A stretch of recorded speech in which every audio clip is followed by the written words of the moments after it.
What's up, everybody? Welcome to Bold Voices. I'm Angela Bel Camino. Thank you so much for tuning in. Thanks for being here. You are in for a treat. I can already tell this show is going to be so much fun. We've got great guests. We've got great topics. We obviously have a great audience. So thank you guys so much for being here. We love chatting with you. We love interacting with you. So please chat it up with us in the comments. Put your comments, questions, feedback, all that jazz. Please repost, share the stream. We would really appreciate it. Like it and subscribe on YouTube. Guys, thank you so much for joining Bold Voices. We love the Bold Voices. I feel like I sound like Trump right now. We love the Bold Voices, and I love these guests tonight. So everybody, please welcome the amazing Hannah Griff, Kevin Smith, the rhyming, and for the first time, we have Olivia Rondeau. Guys, what's up? So excited to see you. Thank you for being here. It's been kind of a wild day. There has been, there's Daytona Beach spring break crackdown. All of that going on. We've got the delays at the airport with the government shutdown and TSA agents, staffing issues. And there's a lot going on. It's a rough day for reality TV. It's like a lot coming out of reality TV today. So I just want to touch on that briefly. But essentially, I know Kevin, I'm excited to hear what Kevin has to say about this, but The Bachelorette is canceled. The new season that was coming out in a few days is canceled. If you didn't hear, which you probably did because everyone was talking about it, Taylor Frankie Paul has some domestic violence stuff going on. There was a video released from an incident in 2023. And so ABC has pulled this season of The Bachelorette. Kevin, I feel like I love it. Strong reaction. I love it. I love everything about this because I hate everything about that show so much. I first off, just to be clear, if you look that good, you should never be sad. And those people just sit around and cry all day long and bitch and moan. But it turns out when you host a show about a woman deciding between 20 men to pick and you find somebody who's been married 3 times before and still looks like that, you're probably going to get a lunatic. You're probably going to get a lunatic also. I don't know if I should say this. I know the person that she did her last interview with before the scandal broke. And I can't wait to break their chops when I tell her that she destroyed her career. So it's going to be fun. It's going to be a good time. I'm going to enjoy it. But no, just look, on a serious note, I think that I think shows like The Bachelor and The Bachelorette are like awful, just like in its totality. Just watch really pretty people like complain all day long. It's like Instagram in real life. And they're falling in love, Kevin. Yeah, haven't you seen how many relationships make it? Oh yeah, definitely. They make it for the They're long, there for marriage.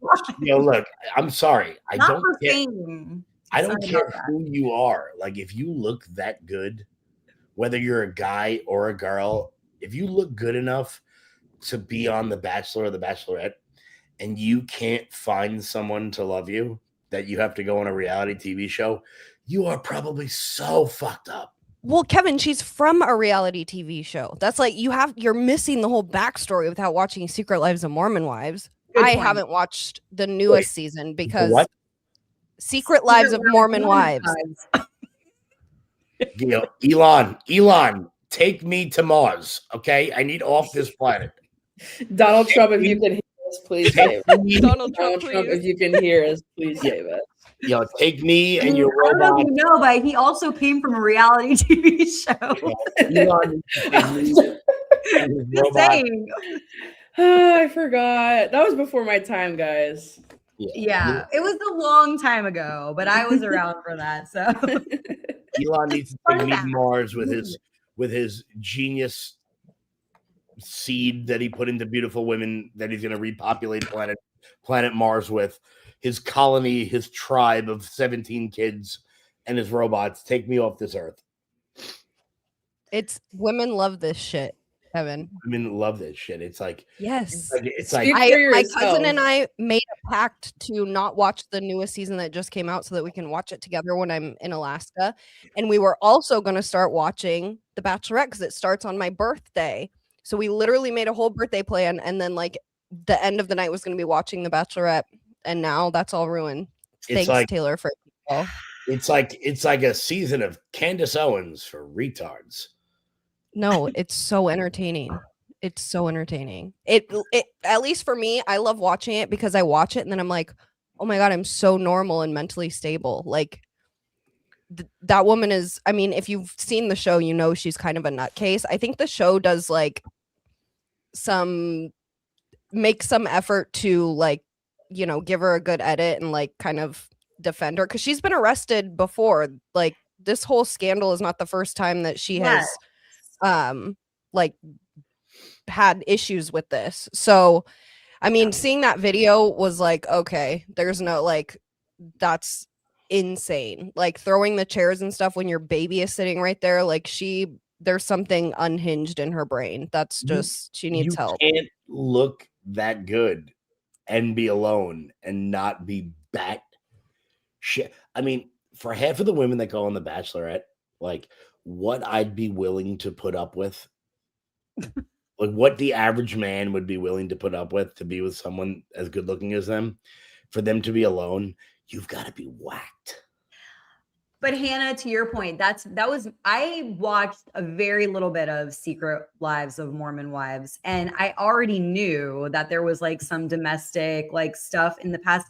So what shocked me today was the fact that they had not already known about this. Like how did like ABC, Disney not have done a deeper dive and realized this might be I honestly think it's because the video came out. Like, so he leaked it, or one of his friends leaked it, or one of his attorneys or something leaked it.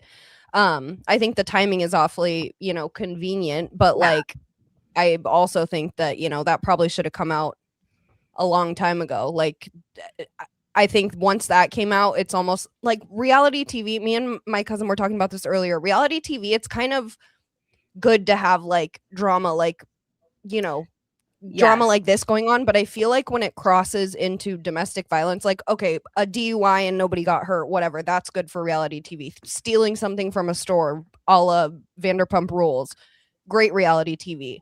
Not beating the shit out of your baby daddy while your babies are there. Like, that's a level of like, you only do that type of shit if you're real fucked up in the head.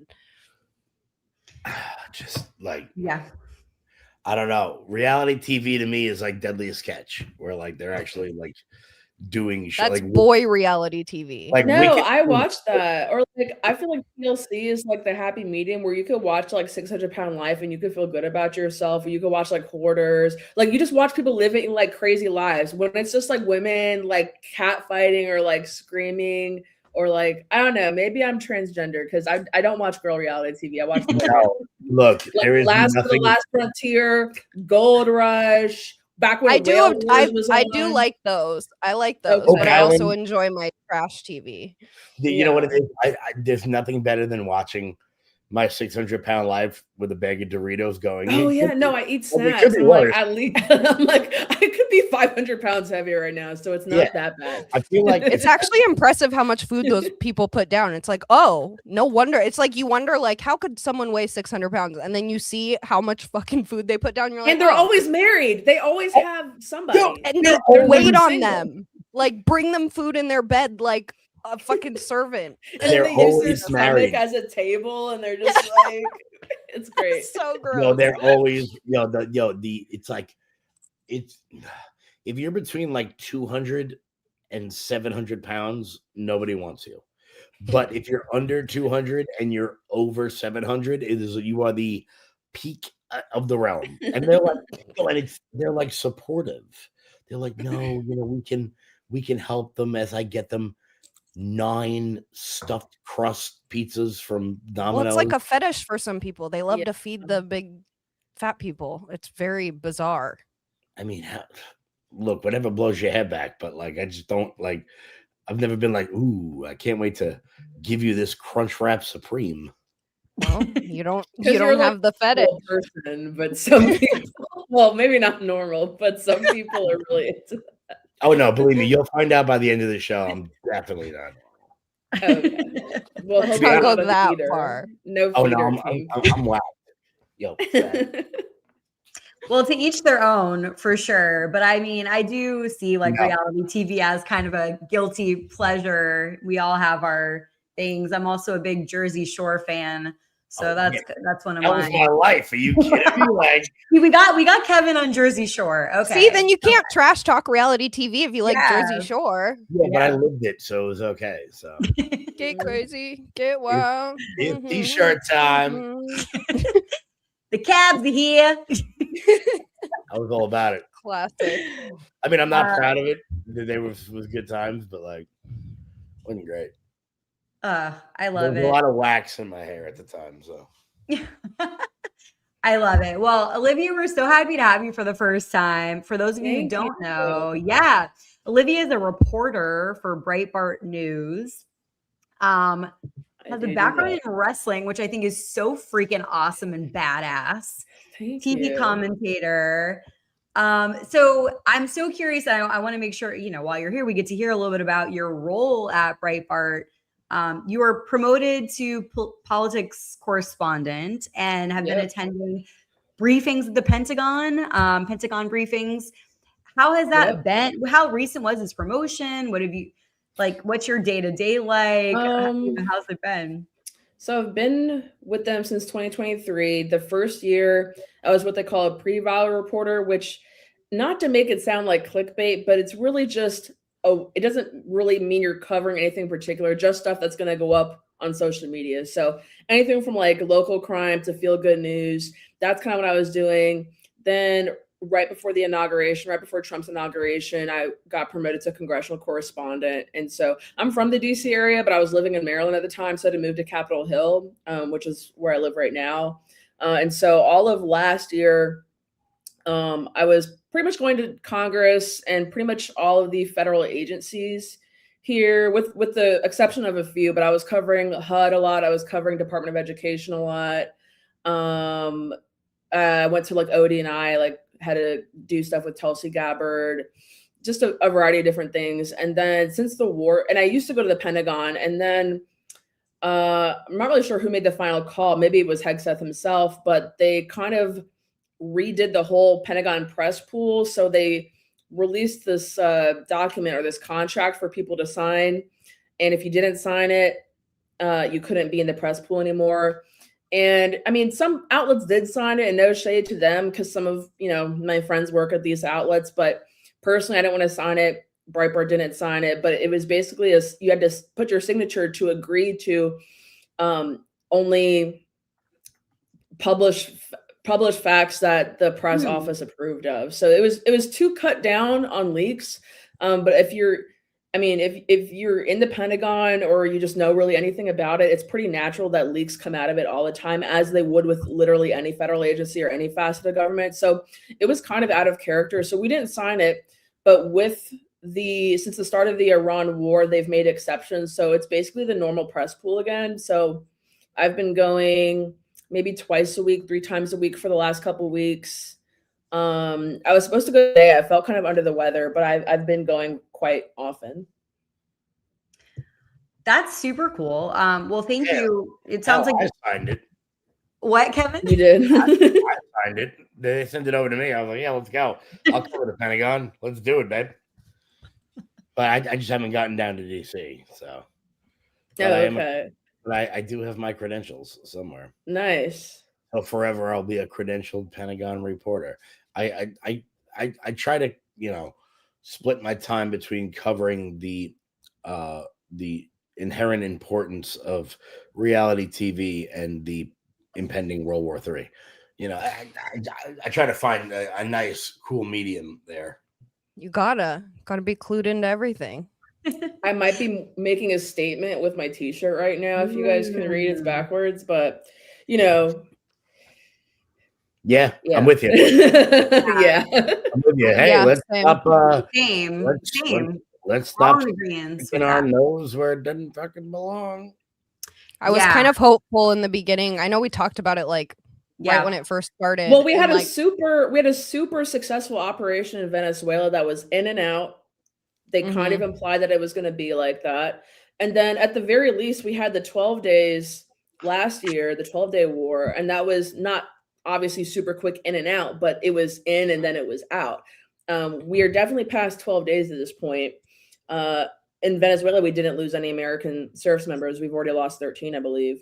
So it's I don't know what to say without really getting upset, honestly, but we're hearing different things from people in the admin who have spoken on the record and off. And, some people are like, oh, it could last weeks more. Some people are like, it could last until September. So it's just another big question mark again, which is kind of just a question mark. And kind of the vibe I get is like, just sit down and just lock in for the ride, which, I'm from a family of veterans and people have been kind of attacking me on Twitter. It's like, well, you're not grateful. This is a fight for our freedom.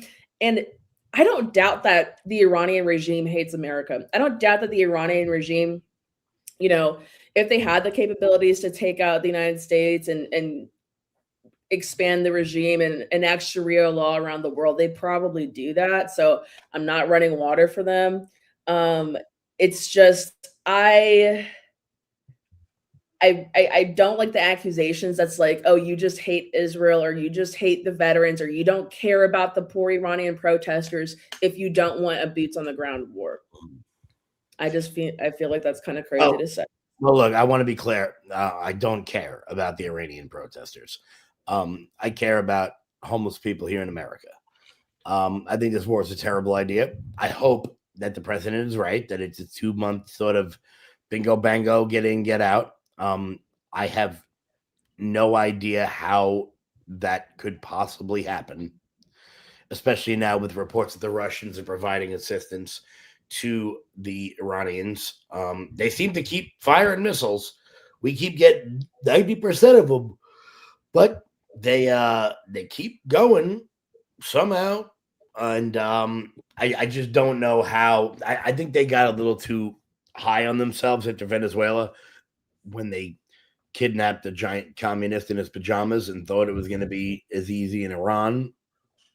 I also don't like that it seems like the neocons have beaten out MAGA in this administration. And shaming MAGA and it's a bunch of people who were against Trump since 2016, against Trump in 2020. Maybe they voted for him over Kamala in 2024, but they've been never Trumpers for 10 years. And then all of a sudden it's like the fake MAGA is like Joe Kent, Marjorie Taylor Greene, like people who made their careers on MAGA. Well, I would put Joe Kent a little bit separately.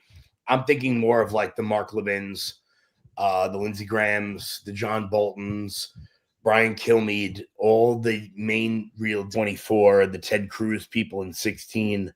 And I mean this truthfully. I'm mainly talking about Mark Levin. That the only way that man can get an erection is if we bomb a third world village. I use that as like a flippant joke, but it's true. There are people who have been clamoring for this war for half of a century, and they got it.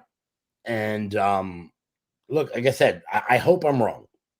I hope I'm wrong that 2 months, we're in, we're out. Israel does a lot of the cleanup. It's their mess. Saudi comes in, UAE comes in and sort of moderates what is otherwise a radical Islamic regime. I don't know how that's possible. I just don't. Yeah. And look, I don't think this is the same as Iraq and Afghanistan.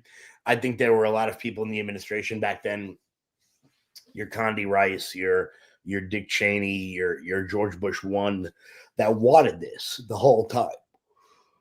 I don't think Trump wants a protracted ground war, but it is so easy to start a war and it is so hard to finish one. What are we going to do? We're going to leave the Ayatollah's son in power and think that he's not going to be a little pissed off that we just blew up his dad? Like, I don't know. I don't see how this ends in the perfect world without boots on the ground. And I've long said in a flippant way, but it's kind of serious, that everybody that comes off that plane at Dover is one more point the president's going to lose. And we've got midterms, and I don't mean to dial American servicemen down to polls, because that's not what I'm doing. But that's what people care about. When do the American people say, okay, we're at what, 15 now? Okay, so there are people pissed off that there are 15 Americans dead now. How many more people will be mad at 50 or at 100 or at 200 or at 250? Are we talking 500? Now where are we at? Now we're in Afghanistan. How many will have to die before, and we all lived it. We all are Iraq, Afghanistan kids. I'm 36. I assume we're all relatively around the same age. I don't want to do this again. And it seems like the neocons, the Lindsey Grahams, the warmongers, Brian Kilmeade, and almost everybody on Fox News is just clamoring for it. And it's sick. That's what I've noticed on Fox. I've been just having it on just here and there just to see what they're saying. And it's just boomer neocon bullshit. And it's war propaganda. Like, they're trying to get everybody jazzed up for it. And like that whole weird thing about, I can't remember who it was, but the guy who got called out to go talk to Trump in the middle of the meeting and then came back and was all shaken up. And like Scott, the first thing he said, was like, oh, my child is looking to join and I would trust like their life with that. It's like, that's such a weird thing to say. Like, it's, I was hopeful at first. And I talked about last time, Kevin, I mentioned something similar. Like, we're children of the war on terror. Like, it's what I remember growing up and support our troops and all this shit. And so when this first came out, I was hopeful. And I will say there was people who saw it before I did. And I was wrong at first. And I was hopeful that it was going to I was hopeful there was some bigger master plan that we just didn't understand yet. That was like, okay, this is going to be, in and out quick. It's becoming apparent that that's not the case, obviously. And now lives are like being lost and the body count is racking up. And that's where I'm getting pissed off. And where, like, that was the first thing I even said about the war, was like, all I care about are the troops, like, support them, protect them, whatever. And now it's too many bodies. Too many people have died. It's also that we live in this stupid world where if I feel a way about something, another person will say, well, you feel that way because of X. So let's take the war out of it. I have been a frequent critic of Candace Owens on this show. How many times people will say, you hate Candace because you are a shill for Israel? And I go, no, I don't like Candace because she's an asshole. It has nothing to do with Israel. There is a sort of, so you don't support the troops if you don't support the war in Iran? No. I support them not being there, because the best way to have Americans not die in Yemen is to not have them there. It turns out there are some places in the world that are shitholes, and we should not have Americans in them. The majority of the Middle East is that particular area. And look, there are beautiful parts of the Middle East, and it's not a cultural.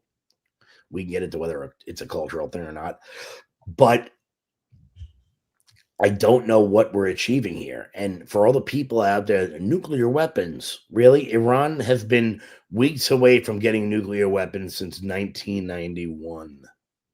And that's what they're all parroting. All the neocons are getting on the news and getting on Twitter and saying, oh, well, would you rather have this or would you rather have them weeks away from weapons? And it's like, okay, but like, were they? They set up the new talking points. We've been at a war at Iran. We've been at war with Iran for 40 years. I've never heard anybody say that before this month. I've literally never heard that in my life. Of course, we've known about the Iranian regime, and we've seen protests, and it's terrible that women have been, harassed by like the morality police. I think that's terrible. I do genuinely care. Like, I care about many things in the world. I think we should also care that 175 school children are dead. The United States is investigating I'm not saying it's us, but they're not saying it's not us. They have not said it's not us.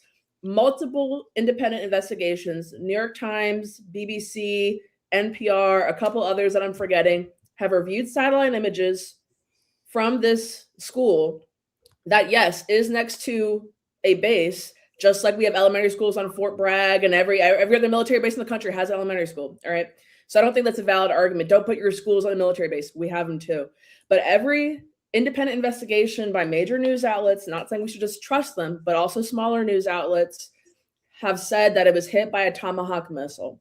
Only I don't know, less than 10 countries have a Tomahawk missile. The only one involved in this conflict is the United States.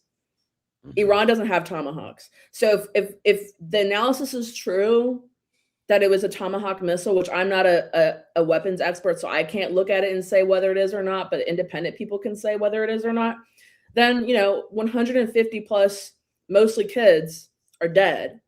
I have an issue with that. No, for sure. And you know what? In the world we live in now, whoever starts the action, whoever swings first in a war is going to be considered the bad guy. It's just, and it's not to say that hasn't happened in the past. It's just that now wars, it doesn't matter who starts them, who ends them, who it's between. Wars are being fought on TikTok. That's just the essence of our media now. If you had Twitter when the United States bombed Dresden, we would have looked like the bad guys. Turns out war is awful. War is disgusting. War is hell. And it's being streamed right now live on Twitter. And it doesn't matter what you do, you're going to get footage of things you don't want to see. And Iran is not some cave-dwelling Afghanistan, 8th century goat herders where they don't have Wi-Fi service. Tehran is it's a major metropolitan. There's videos coming out from it, and you can't hide what war is. And it doesn't matter who's doing it, whether it's Russia invading Ukraine, or it's Israel going into Gaza, or it's America bombing Iran, or if it's two cartels in Mexico fighting each other. It doesn't matter what it is. When you do that, you're going to get some really bad footage. And now you're fighting a war on a PR front. And when you're doing that, you're probably losing public opinion already. Just look at what Cronkite did with Vietnam. The minute he went over there and you saw huts on fire and you saw little kids running around covered in napalm, that was the minute America lost the war. It didn't really matter what was actually happening on the ground because we lost the PR battle. And I just, like I said, I hope I'm wrong. I hope I come back here in a month and a half and we're out, bingo bango, and we're done. And there's a female leader of Iran not wearing a hijab, but I don't know what world that's happening in. I absolutely hope we're all wrong. I hope I'm wrong that it was a Tomahawk that hit that school. I guess I don't hope it was anybody else because it's terrible. Those kids are dead either way. But I do hope it wasn't us. I hope I look stupid, honestly, in a month. I hope I could watch this video back and be like, wow, I was so wrong. I don't anticipate that happening, but yeah. Yeah, well, I'm glad you brought this up, Olivia, and the fact that you're wearing that shirt, because I literally wanted to say how much I loved this post that you did. Oh. Yeah, basically about not being pro-war and sort of responding, right? We talk a lot about the trolls and the negativity that comes with social media, and it is difficult. And I feel like I really loved that you did this and really focused on how your priorities are getting true and accurate news and using your new access to wanting to focus on asking the right questions. And so I just wanted to say that. Well, thank you. Because I didn't really repost or respond to any of the comments I was getting because I didn't want to give any particular person that satisfaction or attention. But I was getting comments on my posts in the Pentagon briefing room, and I've been posting every morning, just all right, back in the Pentagon briefing room, tune in, for the coverage. Have not shared my opinion along with those posts. It's just, just in the briefing room. And I've gotten weird comments that say, oh, you support this? I can't believe you support this.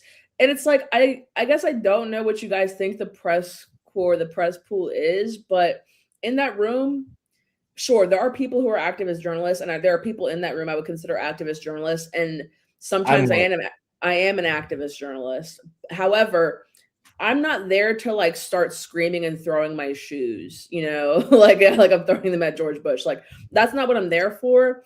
And of course I will tweet and retweet whatever post I want. But me posting that I'm in the briefing room and saying, here's my link to follow in the coverage, that's not an endorsement of anything. So that's why I posted that, just as like a general statement, because I was catching some flack, and I kind of understand it on some level, but on another level, it's like, I'm a reporter. I made that very clear. I've been a reporter for years now, it's several literally years. Your job. Like, so yeah. And I enjoy having that access, even though I didn't sign the contract. I am thankful that they made an exception for these last couple weeks. So I'm not going to sign that.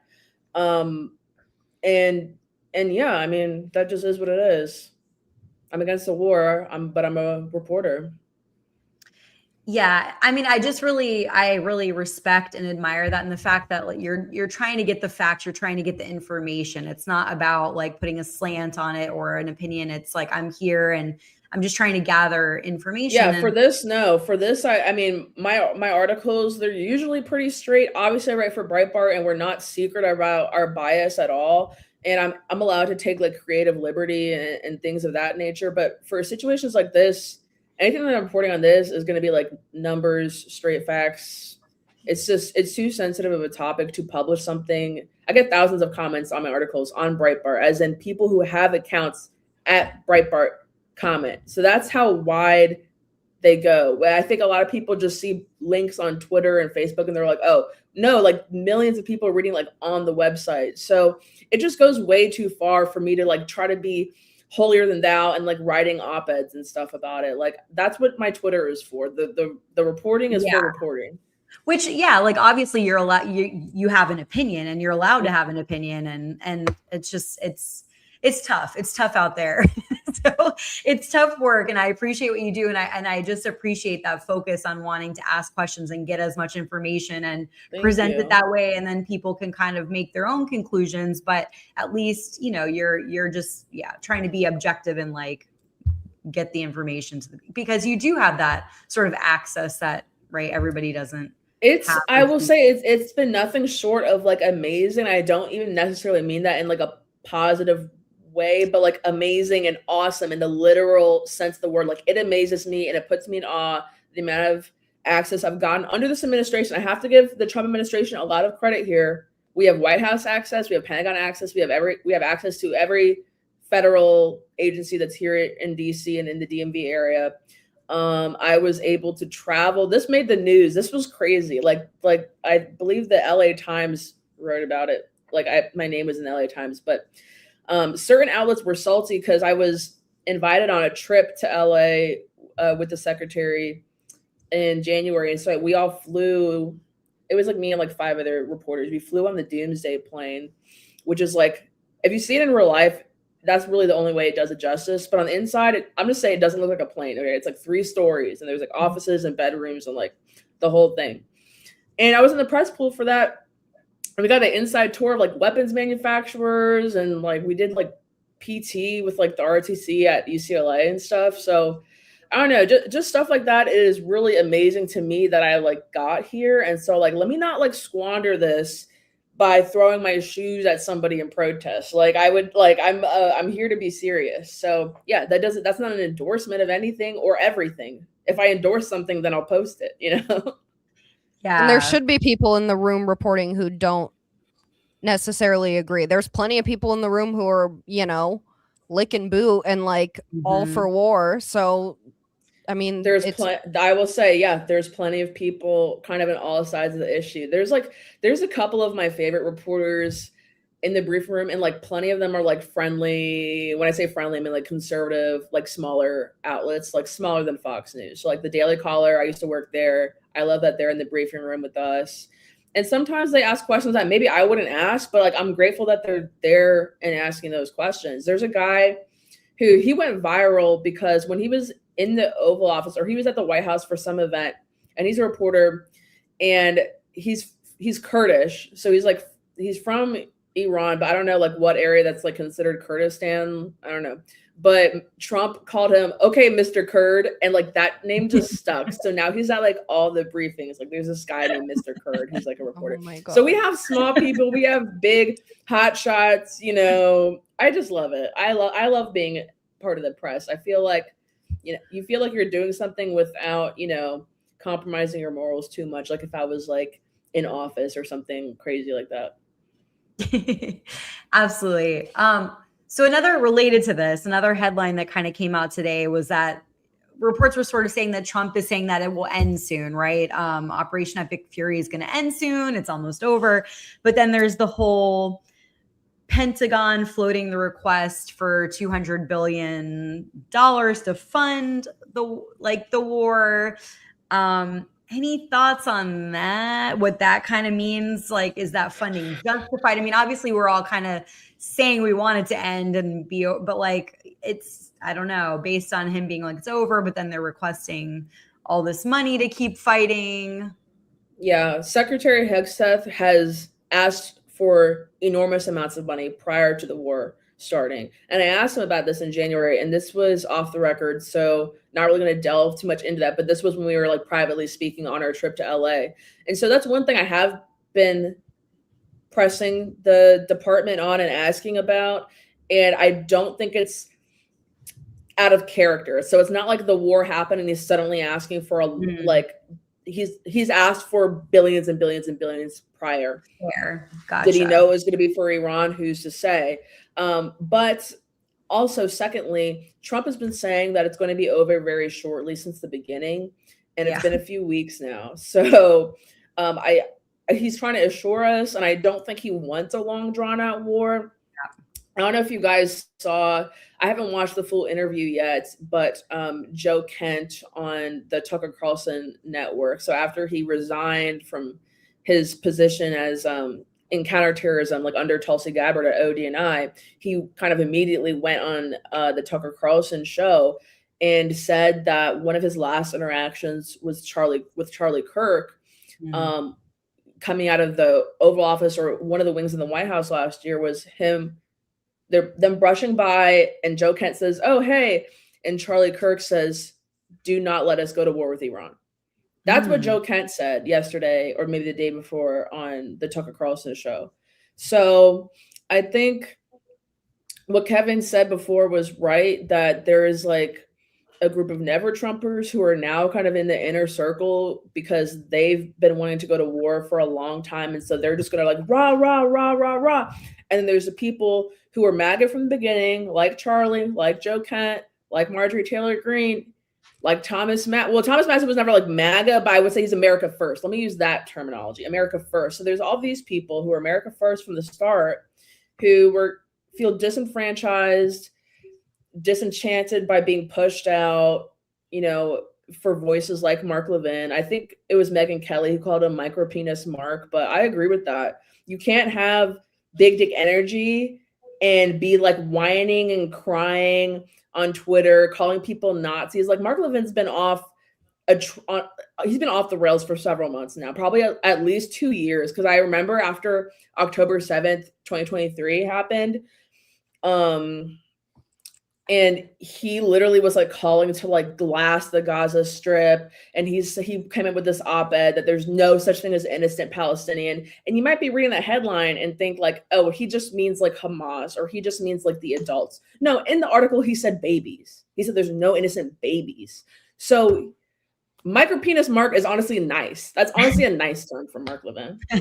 Yeah, well, you know what it is that there's some, look, I live in the real world where I understand that if we're going to be one of the last two remaining superpowers, we have to do things. However, there are some people out there who have never said no to a military incursion. I said their names before, you know, whether it's Lindsey Graham or that guy with the giant neck from Arkansas. What the hell's his name? The senator. Mark Levin is one of them. You know, there's a difference between accepting that military actions must be taken and looking forward to them when they are. I said it. I mean, everything I say is a joke in the context of I have to make a joke about everything. But I'm like, the only time Lindsey Graham can get hard is when he's bombing a third world country. Like, that's like the only thing that excites him. And it obviously that's a joke, because we all know that he only gets aroused around men. But it's real. There are some people that beg for it on some level.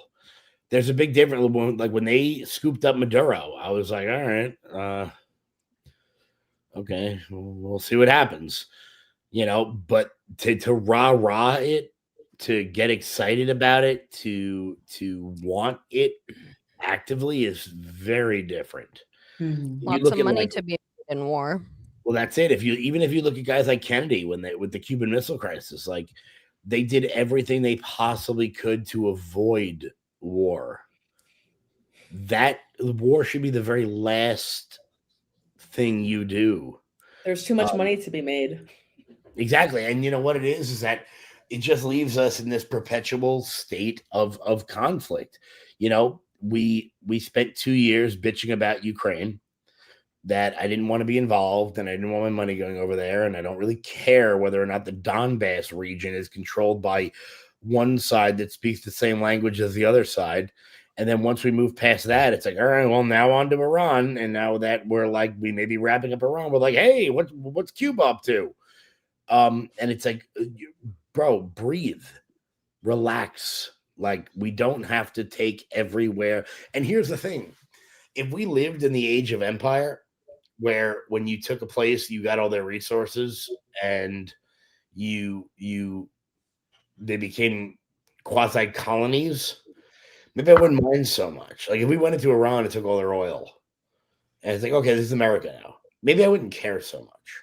If we went into Cuba and took all their sugar cane, maybe I wouldn't care so much.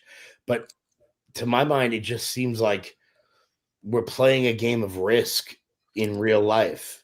And like, at least, like, what's the point? At least in that situation, you can be like, okay, well, this is what we got out of it, but this is like, we don't even get anything out of it. Yeah, exactly. I don't know. Like, look, is the world a safer place if Iran is defanged? Yes, for sure. But am I worried about Iran bombing Manhattan? No, I'm not. Like, please, Iranians, invade Long Island. Like, you won't make it halfway through before me and my boys show up. Like, I mean, I'm not concerned about that. Am I worried about the Russians, like, invading the port of Long Beach? Like, no, I'm not. I'm not worried about that at all. So then, unless there's a robber at my door, I'm not going to go vigilante style looking for bad guys in the neighborhood, because that's a real good way to get yourself in trouble. And I feel like that's what we're doing on a global stage. I think we got a little bit too confident after Venezuela, because that was an in and out, and then we got our oil, or we're still in the process of getting our oil. And I say our just because American companies had invested millions and millions and millions into the infrastructure and into getting oil from there, and then we were shut out. So yeah, to your point, if we were getting resources like we are with Venezuela, and the people, I mean, obviously he was also a dictator. We didn't have to kill 175 school children to do it. Like, cool. That's not my favorite thing ever, but I can live with that. Like, I don't feel the need to protest over that.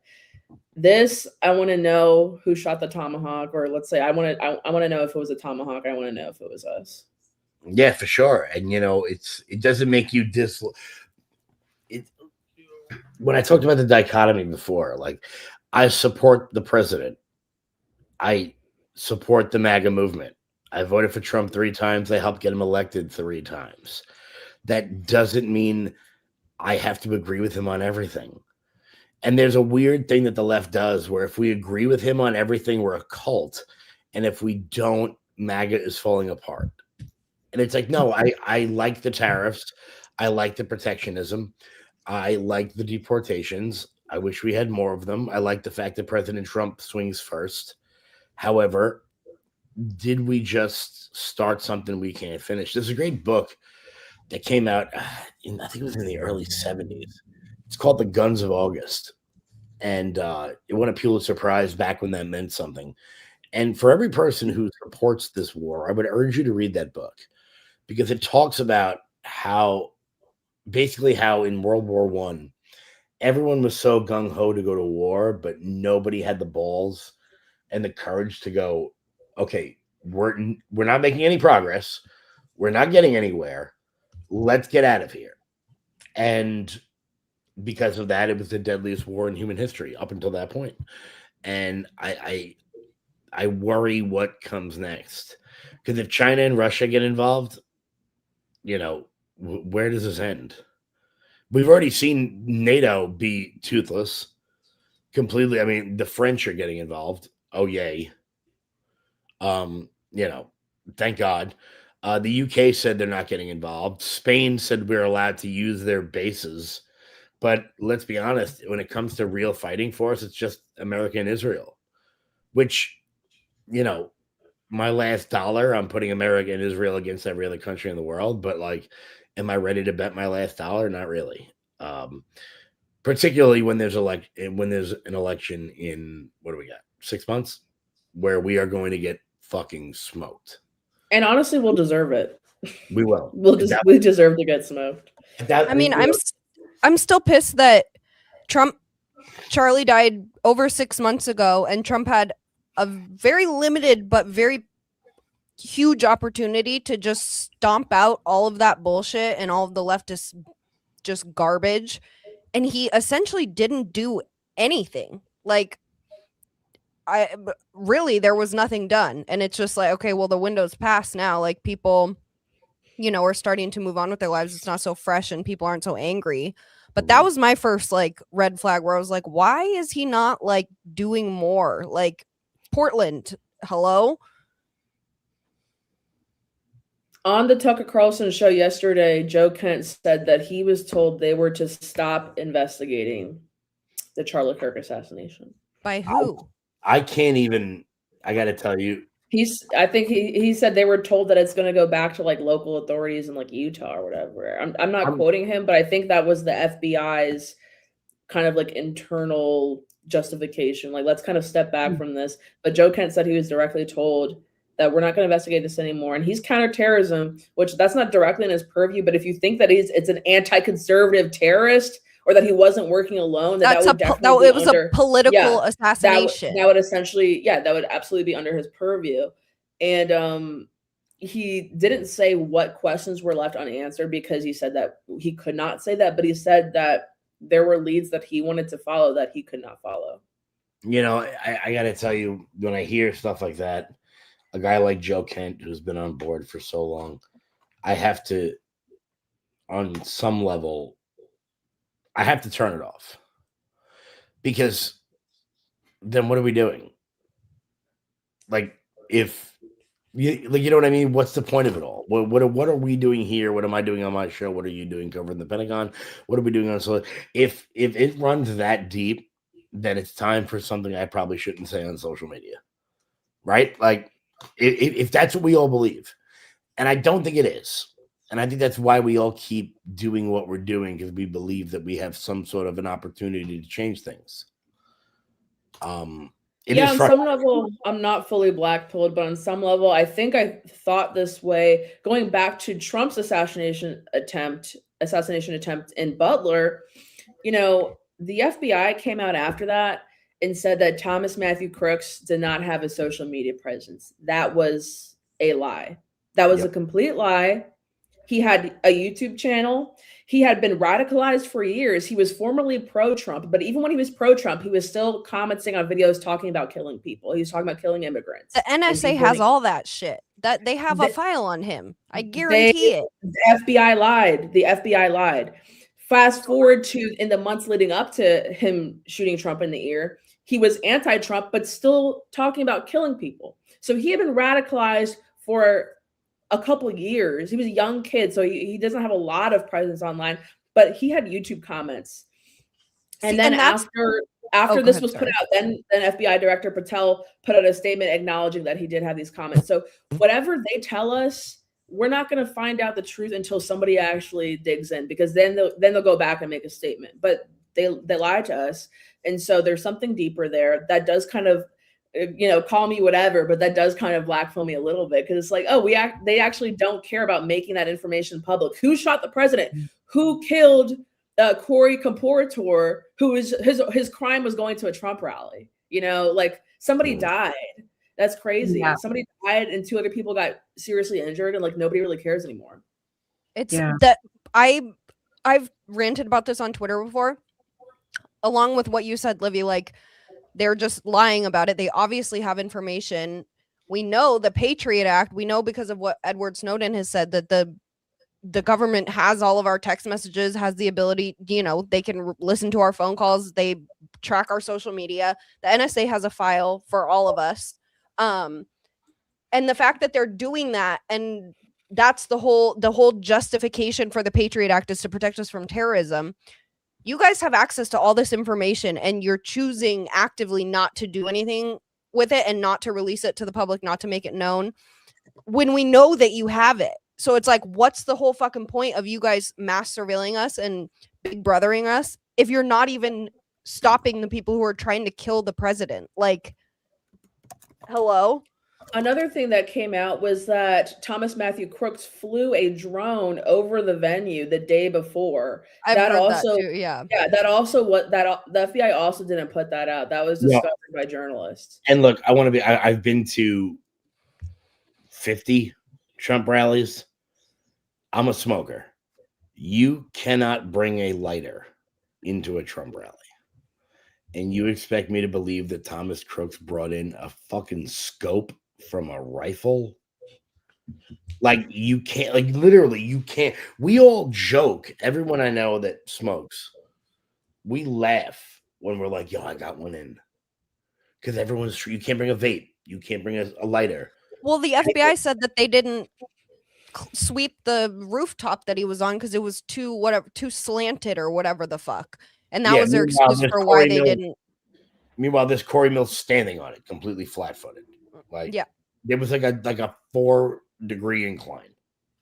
So, and people on the ground they could see him. People on the ground were pointing and saying, "There he is." So if you're visible to just people on the ground, then that should have been swept, obviously. But there's only 2 high points there. There was the rooftop, and there was the water tower.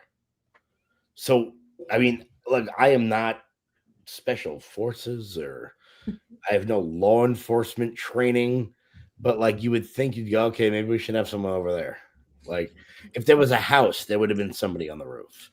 If there was a barn, if you've ever shot a gun, it's like common sense. Like, I don't know. The FBI is inept. So we'll never really know what happened with that. We'll never really know what happened with Charlie. For God knows why, but that's kind of nothing's happening with the Epstein files. Nobody's arrested. At least the UK and in other countries have started arresting their people that are in it. We have the FBI. Just get rid of it. Get rid of the fucking FBI at this point. Yeah, it's completely pointless. We need to come up with another whatever, like, acronym, whatever it is for FBI. Like, everyone comes up with their own best, what the FBI really is. Fucking bullshit institution. Yeah, exactly. Yes, perfect. There you go. See, it's like, have you thought about it before? It seems like you have. I don't know. As I said it, I had to double check that. Not female body inspectors or whatever the shirts said, the T-shirts say at the Jersey Shore. The Jersey Shore T-shirt. I filled out my application for that FBI. I'm waiting for it. Different FBI. But Olivia, while we have you here, I wanted to ask, because you're in DC, I wanted to ask you a little bit about your experience since the National Guard has been deployed there. What does it actually feel like? What is the presence like there? It's crazy, because when they first announced they're going to come, I literally was thinking, like, this is terrible. Like, it's going to feel like a police state. It's going to feel eerie and like I can't do anything, and it's going to feel creepy. I honestly would say it's the opposite. Maybe it's just because we have really good kids in the National Guard. They're all kids. They're all like 20 years old. They're all really nice and good mannered. They helped shovel people's cars. We had Snowmageddon here back in January. We had like a record amount of snow. So I would say, just to speaking to the people that got sent here, and they're from neighboring states. They're not from like anywhere. They're like kids from Virginia, kids from Pennsylvania, kids from like Delaware, North Carolina, whatever. They're very good natured in general. They seem like they don't really necessarily want to be here, but they're kind of like happy to help you if you.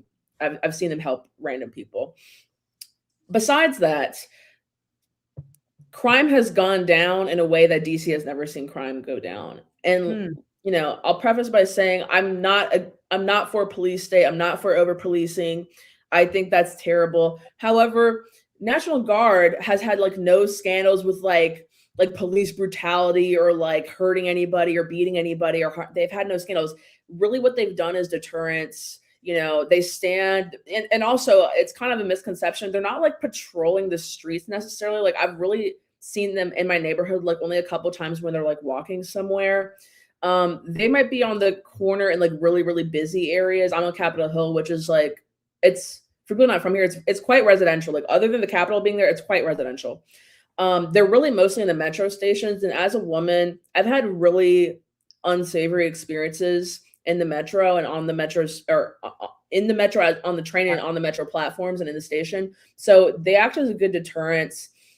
It's funny that you asked that because today, the wrestling place that I coach at, it's like right next to a metro stop, and occasionally we'll see like National Guard like walk by and they'll just like look in because the door is always open. We have like a storefront that's like glass. And then today I'm like coaching the kids and we're making them like do live matches. And then I turn around and like 3 National Guardsmen have been like standing there like watching me for like I don't even know how long. I was like, oh hey, and like one of them was like, I used to wrestle when I was on varsity in North Carolina, and that's exactly how we talked. I was like, cool, and they just stood there, watched for a few minutes, and left. I think this is not an opinion that I thought I would have. I really thought I was gonna be like, oh my god, get out of my city, get out of Chocolate City, but like, you know, they're really nice guys, and they have act as a deterrence to crime. So I'm not saying I want them to be here forever, but I really don't have much negative to say on them. I'm really glad. I thought it's really such an opportunity to hear your perspective because you're there, right? We see so much in the media, we see the narrative, we see so I really wanted to hear, I want people to hear also, your actual I will add, Sarah Beckstrom, she was a young lady. I believe she was 21 years old. She was shot and killed by the White House, a guardsman. And then I believe Andrew Wolf, I want to say his last name is definitely Wolf. He was shot and seriously injured by a guy from Afghanistan. And they were targeted just because they were here, you know, standing around. They weren't directly outside the White House. They're about 2 blocks away, but the media reported it as like right outside the White House. But they were just there in their uniform, and they were both shot at like very close range. So they were here to protect us, and they were both really young, and they got shot, and Sarah died. And that's another thing that I think is going to maybe lose some points for support in the war, is that out of like the 15 or so that have died already, like 3 of them have been women. And I think people have a natural aversion to seeing that.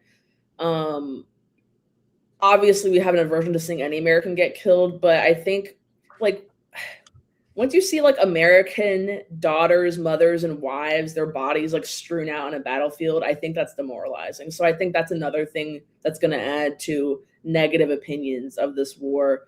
And I just brought that up because I think about Sarah all the time, and she was just a young lady. She was barely younger than me, you know, starting out her life, and I feel terrible. What else is, if anything, is the media getting wrong about this? Like for people who are just watching it, the situation on the news, what is different from that than your real life experience there? With the National Guard? Yeah. I think it's funny because people are acting like versus overreach kind of thing, right? Like, well, people are acting like these guys are like Trump's foot soldiers, but I mean, they sent for the military to follow the commander in chief. I mean, they're not all like evil Trump supporters. Yeah. A good portion of them are Black guys. A lot of minorities are in the military, so it's not like we just got like white nationalists running around DC. It's quite a diverse group. There's plenty of women here, as I just said. And also, I mean, I literally personally witnessed them like shoveling people's cars because there's not really a lot to do. They're not like tackling people and like making a ton of arrests. They're really just kind of serve as a crime deterrence. And I know like I said, I'm from Maryland, like just outside DC, and like most of my friends are libbed out. Okay, they're like the bold lib, and which is completely fine. I'm friends with mostly liberals, but when they come down and visit me, wait, you mean like they've come around the mountain, but they won't say it out loud yet? Well, when they come visit me, it's like people who live in Maryland who are like so unsettled. They're like, "Oh my God, Olivia, this is crazy! Like, this is so crazy. I feel like I have one of my Latina friends. She was like, I feel like they're gonna deport me. I was like, girl, they're not here to arrest anybody. They're just standing there, like, yeah. It's just like a lot of people who are not from DC or don't live here. They have a very dramatic view of it. And when they come here and see it, they're like, "Oh my God, this is like," they think they're like stormtroopers, and it's like a 19-year-old kid in camo. It's like just hey, yeah. Like, you know. Okay, so we only have a couple minutes left. I know some of you have a hard out tonight, so while these last couple minutes, this is gonna be tough. But Olivia, I heard someone told me that you did a deep dive on Ilhan, and Kevin's gonna like this, Ilhan Omar. Yeah. Is she frozen for me only? Sum up the juice, the tea. Like, we lost her. Wait, Hannah, am I frozen? No. You're not frozen. Am I? No. Okay. I think Angela is. Oh, I'm frozen? You want to know what I think it is? I think it's Mossad. You guys were both frozen for a minute. Where's Madeline when you need her? Am I back? I think everybody's here. Okay.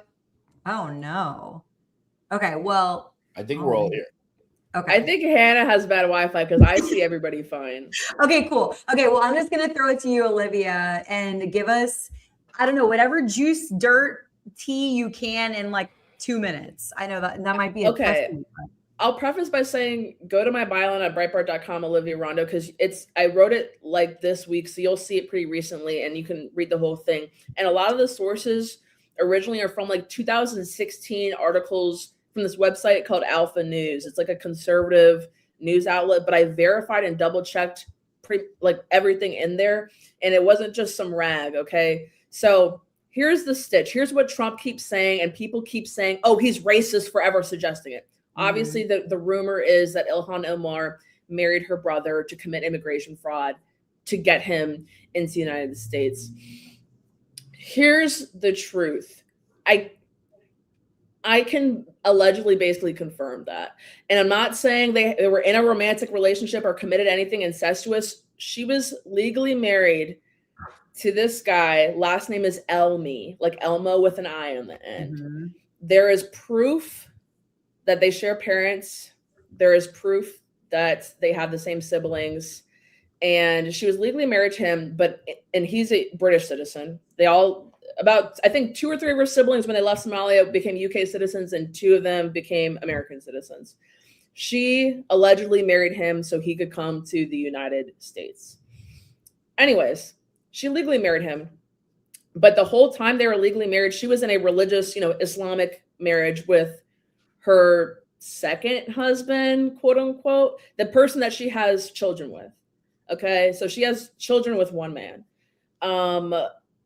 At some point in 2017, she gets she legally dissolves her marriage to this guy, Mr. Elmi, saying that I'm dissolving it because we're estranged. I have no way to contact him. She swore this under oath. She signed this on legal documents. We have no mutual friends. I don't know his family members. I don't know how to contact him. I have no idea where he is. And so she is granted, and it's kind of hard to get one of these because you do have to swear that you don't know where this person is and you have no idea how to get in contact with them. And so, yes, her marriage was legally, dissolved. I believe they were married in Hennepin County in Minnesota, which is where Minneapolis is. So the marriage was legally dissolved. And then fast forward now, she's with her like white husband or whatever. But to go back to those people, Alpha News many years ago, this went like unreported, but I verified this by looking at the code on this website. Ilhan Omar's sister, who this is also my article, but she funneled money when she was in the Minnesota House of Representatives to her sister's health clinic in Minneapolis. But like, that's a whole other thing, but you can definitely check that out. Ilhan Omar's sister had a website made for her business back in Somalia. And in the source code for that website is Elmi. Elmi made the website, or he helped make the website. So you would have to assume that they're all siblings or all know each other. There's no way that Ilhan Omar was honest when she signed that document saying, I have no idea of anyone who even knows this guy. And further correspondence from Elmi, because he responded to some of these allegations in emails published in 2016 by Alpha News. He said, I don't even know who that is. I don't know who that lady is. And then they responded with pictures of him and Ilhan. And he was like, oh, yeah, I was just at an event. And then accused them of racism for thinking like that all Somalis look alike or whatever. So it's pretty much indisputable, other than the fact that I can't legally say it, probably without being sued. But if you guys read my article, and then most of the credit will go to Alpha News. It's just quite an old article that didn't get that much attention, but I kind of like unearthed it. And I did verify that Elmi's name was all over the source code in her sister's website. So do with that what you will, but allegedly, super allegedly, she married her brother to get him into the United States and then legally divorced him in an illegal way. Damn. So Damn is right. So who is the captain now? Me. You are the captain. I am the captain now. Yeah, it's a whole mess. It's a whole mess, guys. It's a whole mess. The sister and the brother, there's like two other siblings, but the sister and brother in question have since moved back to Africa, and that's where they do their work now. But yeah. I mean, this is also coming from you. And we heard earlier how, you're really trying to present the facts and get the information and do the research and not just. I wouldn't lie about this because I don't want to get sued. So I wouldn't lie. Fair. I mean, I have so many questions for you. Olivia, we'll have to have you back, hopefully, if you can.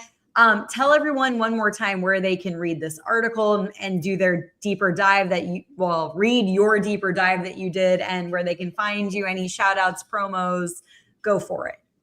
So my Twitter or X is Rhonda Olivia, RONDEAULIVIA. And then in my bio, there's a link to my Breitbart articles. If you scroll just a little bit, I wrote it maybe 5 articles ago. You will see the Ilhan Omar deep dive. And I'm probably going to have to do a follow-up because I was sent some more information just this day. So, which I'm doing this right now.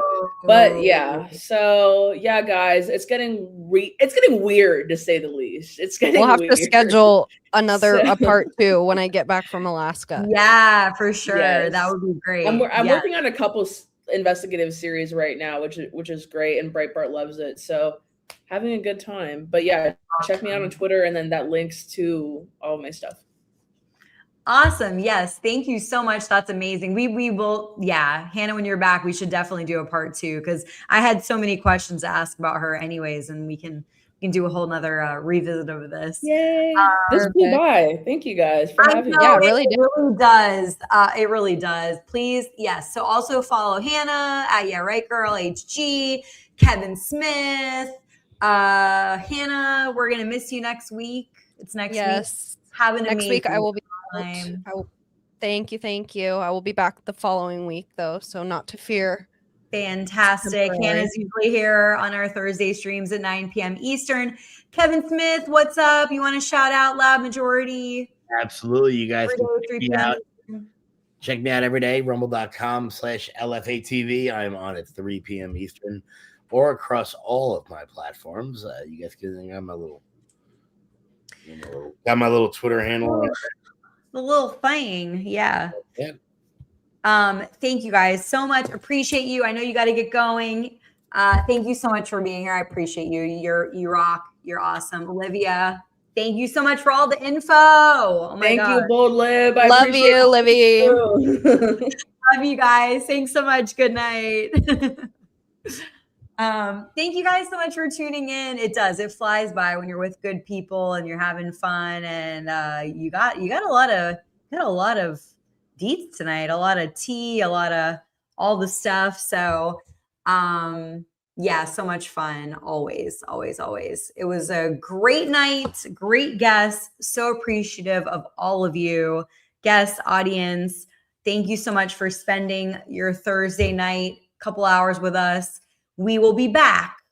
Bold Voices next will be on Tuesday at 7 p.m. Eastern and Thursday at 9 p.m. Eastern. We'll have more guests, more great topics. We do kind of a mix of, we had a really fun stream on Monday, if you missed it, with Adam Coleman, some people who are really knowledgeable in the trucking industry.